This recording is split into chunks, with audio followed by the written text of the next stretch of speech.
Hello children. In our previous video we saw that what were the condition of peasants and agriculture during the British rule. ठीक है बच्चों, हमने अपने next video में last video में देखा था कि जो किसानों की हालत थी, जो कारीगरों की हालत थी, वो कैसी थी, कंडीशंस कैसी हो गई थी और एग्रीकल्चर की कंडीशन कैसी हो गई थी during British rule. Now today we will see the effect of social life. तो अभी उनकी सोशल लाइफ, जो इंडियंस थे उनकी सोशल लाइफ पे क्या इफ़ेक्ट आया, अब हम वो देखेंगे ड्यूरिंग ब्रिटिश रूल. नाउ मैं अब रीड करूँगी and then explain. So be ready with your pencil and underline the hard words और important sentence also. Now, effect of social life. Warren Hastings, the person who was given the job of collecting revenue, was known as a collector. ठीक है, जो Warren Hasting थे उस time के governor थे, उनको ये काम दिया गया किसका, रिवेन्यू कलेक्शन का. इसलिए उन्हें क्या कहा जाने लगा, उन्हें कलेक्टर भी कहा जाता था क्योंकि वो कलेक्ट करते थे revenues. He also performed the function of a judge. Sometimes वो some areas में he performed like a judge. The British system of administration destroy our ancient system of self rule. तो जो ब्रिटिश सिस्टम था उसने पूरी तरह बर्बाद कर दिया था हमारे एंशियंट जो सिस्टम था एडमिनिस्ट्रेशन का, सेल्फ रूल करने का, जो हम अपने आप में ही रूल करते थे. In the ancient time every village was like a small Republic. तो एंशियंट टाइम में, in the ancient time all villages look like a self Republic, जैसे कि वो खुद अपने आप में ही स्वतंत्र राज्य है, गांव है. ग्राम panchayat handle the administration of the entire village. जो ग्राम पंचायत है वो हैंडल करता था पूरे के पूरे गांव का कामकाज. These panchayat were like the backbone of the self rule in our country. ये जो इंस्टीट्यूशन है पंचायत, वो एक बैकबोन का काम करता था हमारी कंट्री में रूल करने का. This institution of local self rule stood their ground even during the time of foreign invasion and the सल्तनत period but were destroyed due to the administrative policies of the British. तो ये जो system था पंचायत का, ये तब भी चलता रहा, इस पर कोई असर नहीं पड़ा जब बाहर के लोगों ने आक्रमण किया. ठीक है, सल्तनत पीरियड आया तो भी ग्राम पंचायत, ग्राम सभा वर्क कर रही थी. बट जब ये ब्रिटिश रूल आया, इस ब्रिटिश रूल में ये हमारा इंस्टीट्यूशन स्टैंड नहीं कर पाया और ब्रिटिश रूल ने इसे डिस्ट्रॉय कर दिया. The policy of social reform by the company made people feel insecure and suspicious. तो अब लोगों को शंका होने लगी, लोग खुद को इनसिक्योर फील करने लगे, असुरक्षित फील करने लगे ब्रिटिश गवर्नमेंट की पॉलिसीज़ में. They felt that the government was trying to convert them to Christianity and destroy the Indian culture and religion for ever. तो Indian people were thought that they were think like this कि इन जो government है वो क्या करना चाह रही है, उन्हें कन्वर्ट करना चाह रही है क्रिश्चियनिटी में, उनका धर्म परिवर्तन करना चाह रही है, उनके कल्चर को हमेशा के लिए डिस्ट्रॉय करना चाह रही है. People believe that the Indian social system was deliberately undermined in the railway and military. तो ये रेलवे और मिलिट्री में क्या किया जा रहा था, उन्हें जानबूझकर क्या सिस्टम को डिस्ट्रॉय किया जा रहा था. An order was pass in Agra that every Indian had to salute the British. तो आगरा में ऐसा रूल पास किया गया in that time that every Indian have to salute the Britishers. Okay, तो हर एक व्यक्ति को, हर एक इंडियन को, भारतीयों को ब्रिटिश के किसी भी व्यक्ति को सल्यूट करना होगा, चाहे वो किसी भी पोस्ट पे. If it was not done, it was considered a crime and was liable for punishment. अगर वो भारतीय, कोई भी ऐसा व्यक्ति अगर ये काम नहीं करता है, सल्यूट नहीं करता है, तो इसे क्राइम समझा जाएगा और उसे पनिशमेंट दिया जाएगा. As a result there was a wide spread sentiment of anger and hatred for the British among the Indians.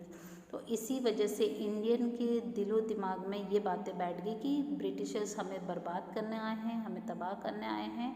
और ये सारे जो रूल्स उन्होंने निकाले कि सल्यूट वाला, इससे तो इनके दिल में एक नफ़रत की भावना उत्पन्न हो गई. ठीक है, लोगों को नफ़रत हो गई ब्रिटिशर्स से कि इन्होंने ऐसा रूल क्यों पास किया.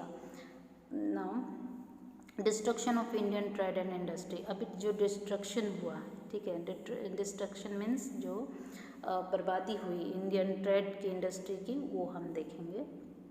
एक चीज़ आप देख रहे होंगे कि मैंने I underline some words, so you also underline these words, okay, those words you have to underline. Now, destruction of Indian trade and industry. The handloom of India supplied textile to the market of Asia and Europe. जो handloom था, handloom work जो India में होता था, वो सब textile का वो एशिया मार्केट में, यूरोप मार्केट में सप्लाई किया जाता था। The traders from the European countries used to come to India to purchase commodities.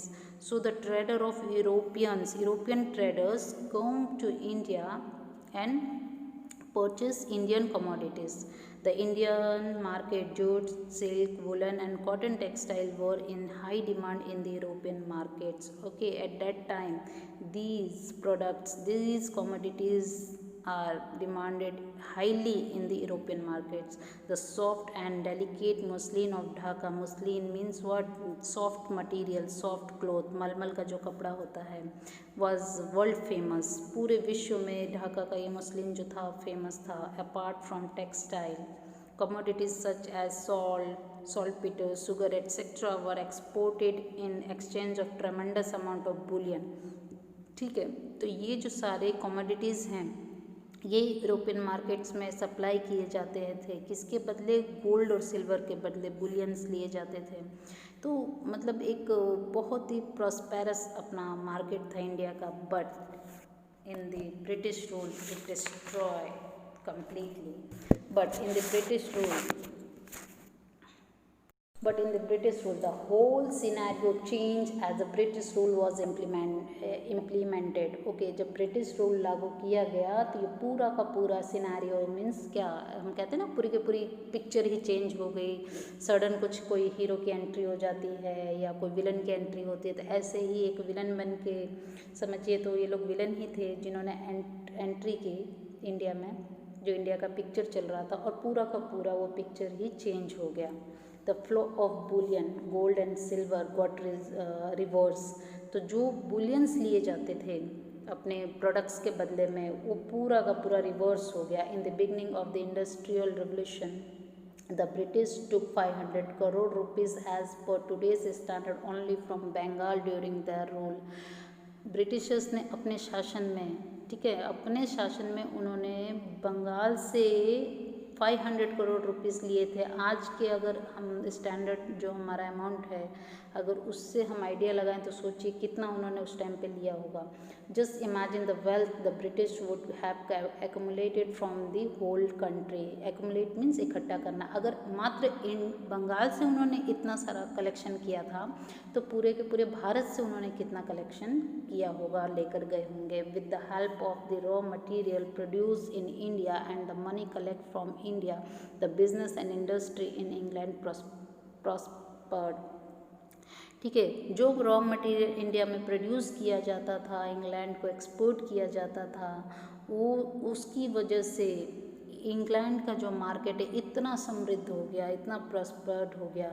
The mills started progressing, वहाँ की जो मिल्स थी वो प्रोग्रेस करने लगी। The cloth manufacture in India was imported in England was imported in India without laying any duty on, तो laying any duty on its, whereas there were taxes up to 80% on the cloth manufacture in India. तो जो England में जो products manufacture किए जाते थे उसे import, वो बिना किसी टैक्स या ड्यूटी के इम्पोर्ट हो जाता था, बट कि जो इंडिया में जो प्रोडक्ट्स मैन्युफैक्चर किए जाते थे उन पे 80% का टैक्सेस उन्हें पे करना पड़ता था। मीन्स कि इंडिया का प्रोडक्ट इंडिया में ही क्या होने लगा, महंगा होने लगा, कॉस्टली होने लगा। As a result textile made in India become costlier in the Indian market itself. The Indian handicraft and cottage industry could not withstand in competition, they could not sustain themselves. अब जो India का market था, ठीक है, जो cotton industries थी, जो handicraft थे, वो स्टैंड नहीं कर पाए ब्रिटिशर्स के सामने, वो खुद को नहीं बचा पाए। Many skill-based industry on our country like textile industry, glass, paper, minerals, shipbuilding, etc. got ruined due to the policies of the British. Okay, due to the policies of British government, British administration, all these industries like glass, paper, minerals, these types of industries run means what? उन्हें बर्बाद हो गई, तबाह हो गई. Lakhs of skilled worker become unemployed. Gradually the poor worker of the rural area of India become poor. जो गांव के लोग थे वो लोग और गरीब होते चले गए. जो एम्प्लॉयड पर्सन थे वो अनएम्प्लॉयड हो गए. स्किल वर्कर जो थे, जो अच्छे कारीगर थे, जिन्हें काम आता था, वो लोग भी क्या हो गए? बेरोजगार हो गए. तो इस तरीके से हमने आज के इस वीडियो में देखा कि what is the effect of in British administration on social life of Indians. Now next video में हम आगे का चैप्टर कंटिन्यू करेंगे. Thank you.